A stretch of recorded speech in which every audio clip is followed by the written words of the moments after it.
I gifted my brother a luxury car for his wedding, but he scoffed it wasn't the dream ride he wanted. My parents excused him with a laugh, so I stayed silent, and by morning his golden fantasy suddenly shattered in ways he never expected.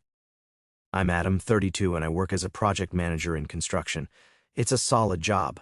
Long shifts, exhausting pressure, but it pays well. Well enough that I don't have to think twice before covering the bill when we go out as a family. Well enough that when my younger brother Jake, 28, needed help with anything, my parents automatically assumed I'd step up. See, Jake is the golden child. Not because he's particularly talented, hardworking, or accomplished. No, Jake is the golden child for one reason. He's the youngest, and in my parents' eyes, that means he's automatically more deserving of everything. Growing up, I watched him get away with things that would have had me grounded for a month. If I wanted something, I had to earn it. If he wanted something, he just had to whine loud enough. My parents' favorite phrase, "Come on, Adam, he's your little brother, just help him out." And like a fool, I did. Which is exactly how I ended up buying him a brand new luxury car as a wedding gift last weekend, and exactly how I ended up regretting it. The moment I handed him the keys, his face dropped. "Oh," he said, running a hand along the sleek black paint, his lips twisting like he'd just bitten into something sour. Not exactly what I had in mind. I blinked. "What?" Jake let out a small chuckle like he was trying to play it off, but I knew that look. It was the same one he used to get as a kid when he got a Christmas present that wasn't on his very specific wish list. "I mean, it's nice," he said, tilting his head, "but, I kind of wanted something a little more sporty." My parents, standing beside him, exchanged a knowing look before my mom sighed and said, "Well, at least he tried. At least I tried?" Like I had just handed him a gift card to a gas station instead of a brand new car. My dad clapped Jake on the back. "Don't worry, son. Maybe one day you'll get the car you really want." I stood there, gripping the keys in my pocket, feeling something deep inside me settle. I knew this moment was coming because Jake had been showing me for weeks what he actually wanted. 2 months before the wedding, Jake and I were grabbing burgers when he pulled out his phone and shoved it in my face. "Bro, look at this," he said, scrolling through photos. "Tell me this isn't the coolest thing you've ever seen." It was a Porsche 911 Turbo S, a $230,000 car. I snorted. "Yeah, it's nice if you have a $250,000 lying around." Jake grinned. "Or an older brother who loves me enough to make it happen." I laughed because I thought he was joking. A week later, he did it again. This time with a Ferrari F8 Tributo, then a McLaren 720S, each one more ridiculous than the last. At some point, I told him, "Dude, I'm getting you a car, not funding an F1 team." He pouted. "Come on, you can afford it. You've always been the responsible one. It's not like you have kids or a wife to spend money on." I should have known then. I should have seen it coming. And now here we were, Jake staring at the car I had bought with my own money, looking like I had just insulted him. I forced a smile. "Well, you're welcome." Jake ran a hand through his hair and let out a dramatic sigh. No, I mean, it's fine. I guess I can make this work." "You guess?" Before I could say anything, my mom placed a hand on my arm. "Adam, sweetie, don't take it personally. Jake's always dreamed of a sports car, you know that." I exhaled through my nose. Right, my bad for not getting the memo. Jake clapped me on the shoulder, still smirking. "Well, hey, thanks anyway, bro. Maybe next time." "Next time?" I said nothing, but the next morning when Jake stepped outside, his dream car had been upgraded to something he'd never forget. My brother Jake had never worked for anything in his life. And I don't mean that in a dramatic, "oh, he had an easier life" kind of way. I mean he literally never had a job. Our parents weren't rich.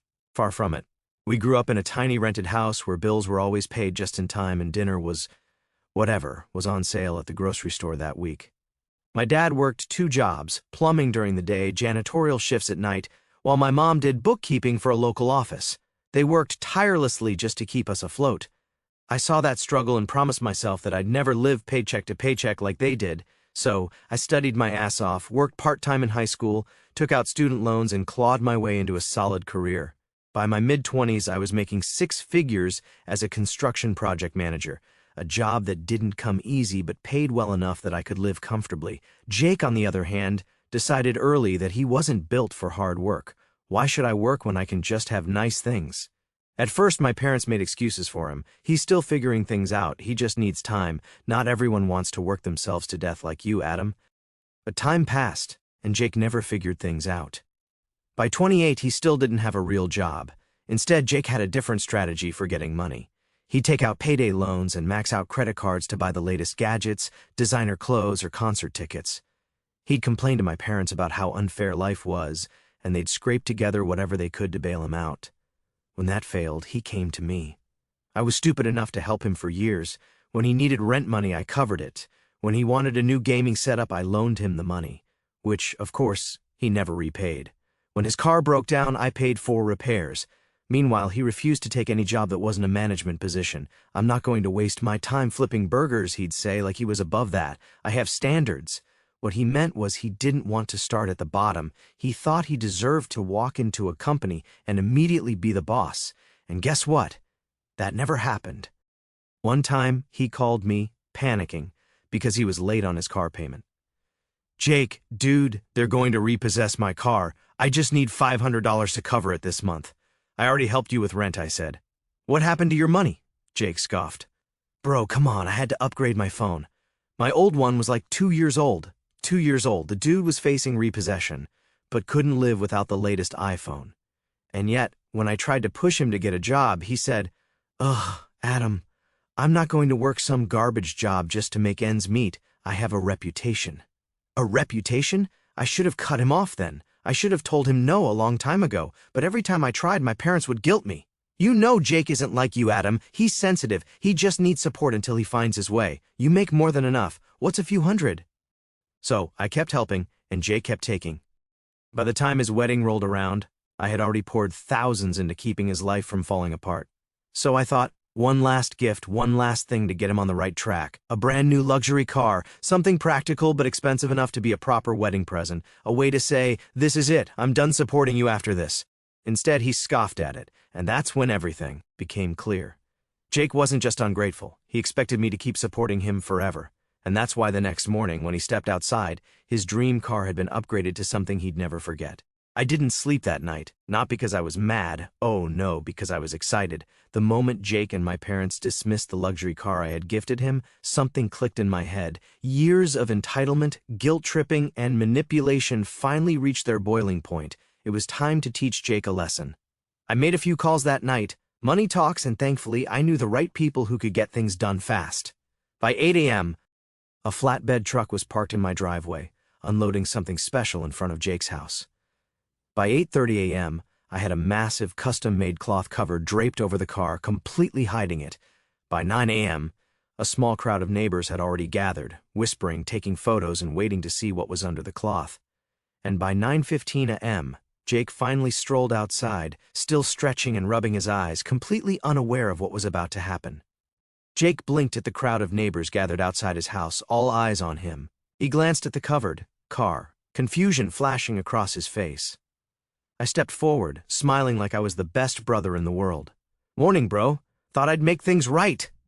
Jake frowned. "What?" I patted the cloth. "You were kind of disappointed with my gift yesterday, so I upgraded it." His whole face lit up. "Wait, for real?" He turned to my parents, who had just stepped outside. "Did you know about this?" My mom, looking relieved that I had apparently seen the error of my ways, clasped her hands together. "Oh, Adam, that's so generous of you." Jake beamed, stepping closer, soaking up the attention as neighbors pulled out their phones, some even streaming the moment live. I made a dramatic pause, then grabbed the edge of the cloth and ripped it away. Jake's entire body stiffened. The crowd went dead silent. My mother gasped, because under that dramatic, expensive-looking cloth was not the sleek, powerful sports car Jake had probably been fantasizing about all night. It was a 1996 rusted-out Toyota Corolla, a literal junkyard car. The front bumper was hanging off, the driver's side door was missing a handle, the tires were 3 different brands, the hood had been spray-painted neon pink with the words for the Golden Boy in giant cursive letters. And the best part? The license plate. It was a custom plate that read "in broke." The moment of silence after the reveal was almost better than the reveal itself.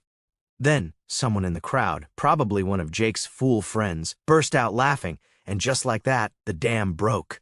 Phones went up, cameras flashed, the whole neighborhood lost their minds. Some guy was straight up crying from laughter. One of our neighbors, Mrs. Johnson, an 80-year-old woman who hated drama, pulled out her phone and whispered, "Oh, I got to record this." Someone on the other side of the street shouted, "Yo, is this a prank show?" Jake's face turned a shade of red I didn't even know was possible. "What is this?" he shrieked, pointing at the car. I leaned against the hood, smirking. "Your new ride. Hope it's sporty enough for you." Jake turned to my parents, panicking. "Mom, Dad, say something." My mom's mouth was opening and closing like a fish. My dad, well, he just looked deeply, deeply uncomfortable. Jake whipped back to me. "This is a joke, right? Tell me this is a joke." I crossed my arms. "A joke?" No, Jake. I just figured since the first car I got you wasn't good enough, maybe this would be more your speed. Are you insane?" Jake was flailing his arms now. "You think this is funny?" I shrugged. "Dude, you said you wanted a different car. You never said what kind, so technically I did exactly what you asked." "Adam," my mom finally snapped out of it. She marched over to me, lowering her voice like she was scolding a child. "What is wrong with you? How could you embarrass your brother like this?" I raised an eyebrow. "Oh, so now it's embarrassing? But when he trashed my actual gift, that was fine?" "He was just surprised," she hissed. "No," I said, my voice calm but firm. "He was ungrateful, and I'm done with it." Jake was visibly shaking with rage now. "You owe me a real car, Adam," he screeched. I just smiled. "No, Jake, I don't owe you a thing." Jake tried to storm past me, but I blocked him. "By the way," I said, my voice dropping, "I want my original car back." "The luxury sedan? Yeah, I'll be taking that now." His head snapped up. "What?" "No, it was a gift," I smirked. No. You said it wasn't what you wanted, so I'm returning it. Consider this one your replacement." Jake looked at our parents, desperate. My dad sighed and muttered, "Jake, just give him the car back." Jake made a strangled noise, like a dying cat. I held out my hand. "Keys." After what felt like an eternity, he ripped them out of his pocket and slammed them into my palm. I jingled them in my fingers. "Pleasure doing business with you, bro." And with that, I hopped into the luxury car and drove away as Jake stood in the middle of the street, red-faced, screaming at a neon-pink Toyota Corolla with imbroke plates. It was, hands down, the best drive of my life. I wasn't expecting peace after that. I knew the moment I drove off, my phone would explode with calls, texts, and voicemails from my parents, from Jake, maybe even from random extended family members who somehow always got dragged into our family drama. But you know what I did? I turned off my phone, cranked up the music, and enjoyed my drive. Because for the first time in years, I wasn't feeling guilty. I wasn't feeling like a walking wallet. I was feeling free. I pulled into my driveway, parked the perfectly good luxury car that Jake had thrown a tantrum over, and walked inside like nothing had happened. I had barely kicked off my shoes when my phone, still off, started vibrating on the counter. "Guess who? Mom." I sighed, flipped the phone over, and let it go to voicemail. Then it rang again, and again, and again. I knew my parents well enough to know exactly how this was playing out back at their house, aka Jake's meltdown headquarters. I can picture it perfectly, Jake, red-faced, pacing the living room like a lunatic, screaming about how I ruined his life, Mom, clutching her chest like she's about to faint, gasping about how could Adam do this to his own brother, Dad, sitting in his chair, rubbing his temples, already mentally checked out but too scared of Mom to say anything useful.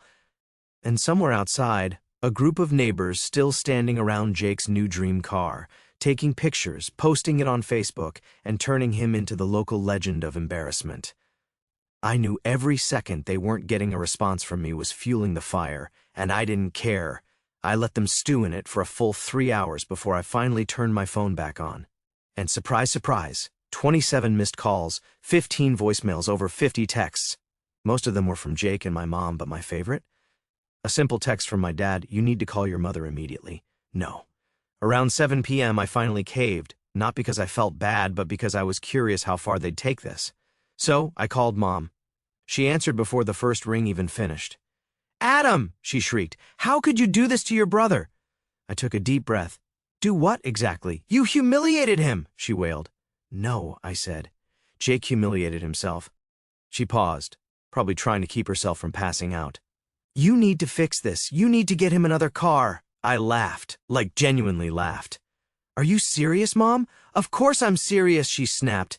"Jake has no way to get to work now." That made me pause, then I grinned.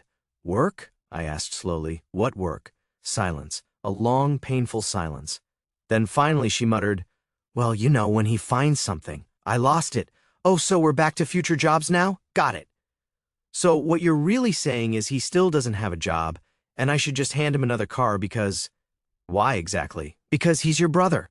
No, Mom, he's your problem. After 5 more minutes of her trying and failing to guilt me, she realized I wasn't budging, and then she hit me with the classic, "Fine, but don't come crying to us when you need help one day." I snorted, "Mom, when have I ever needed help from you?" Silence again. Then, "You're so ungrateful, Adam," and she hung up. I stared at my phone. Ungrateful. That was the word she used after years of bailing them out, after years of financing Jake's lifestyle, after paying off credit card debt, car repairs, rent, and literally handing him a luxury car. I was the ungrateful one. I just shook my head and went to make dinner. I figured that would be the end of it. I was wrong. Around 10 p.m., just as I was about to call it a night, I heard a loud knock at my front door. Guess who? Jake, still wearing his stupid wedding tuxedo, looking like a man who had just lost everything. I opened the door, leaning against the frame. Well, if it isn't the man of the hour.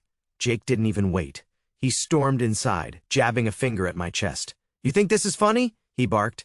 "Yeah, actually," I said, grinning. His face turned purple. "I look like a joke, Adam," he yelled.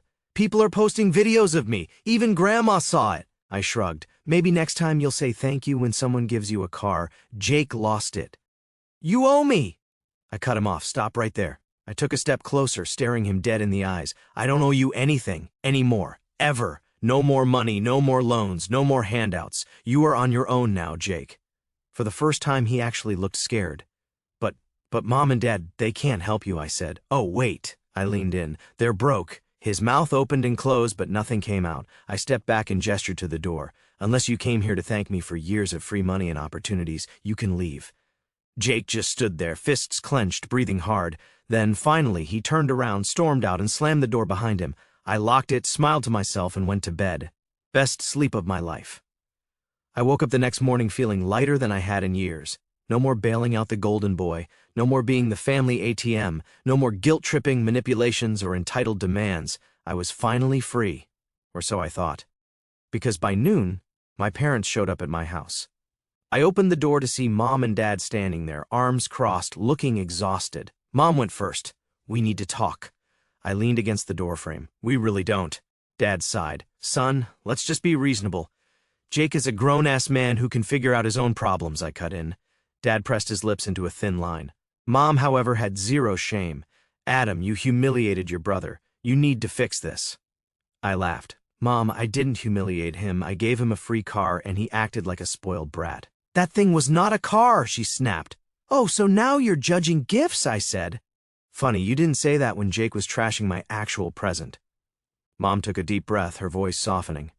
"Adam, honey, family sticks together. You've always helped Jake before." I held up a hand. No more family should help each other speeches, because let's be real, this family has never helped me. It's always been one-sided. I give and Jake takes. And you two? You let it happen. Silence. For the first time, my mom didn't have a response. My dad rubbed his temples, like this whole thing was just giving him a headache. "Look," he muttered, "can we at least agree that things got out of hand? Maybe we all overreacted." I smiled. "Yeah, I agree.